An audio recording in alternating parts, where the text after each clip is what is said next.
এই দুনিয়ার সবকিছু ভোগ বিলাসিতার ভিতরে মানুষ বন্দী হয়ে গেছে।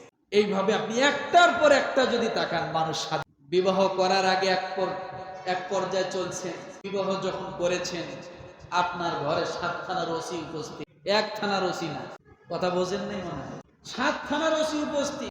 আপনি ডাইনে গেলেও সেটা জবাবদিহিতা আছে, বামে গেলেও জবাবদিহিতা আছে, সামনে তাকাইলেও জবাবদিহিতা আছে। অফিস থেকে বাসায় দেরিতে একটু ফিরলেই সেটারও জবাবদিহিতা আছে, অফিস যাইতে একটু লেট হলে সেটারও সমস্যা আছে। আছে না? স্বাধীনতা আছে। আল্লাহ বলে আমি স্বাধীনতা দেই নাই। স্বাধীনতা যদি পেতে চাও, আল্লাহ বলে একমাত্র স্বাধীনতা পাইতে হলে আমার পথে আসতে হবে। দুনিয়ার কোন জিনিসে স্বাধীনতা নেই। দুনিয়ার কোন জিনিসে স্বাধীনতা নেই।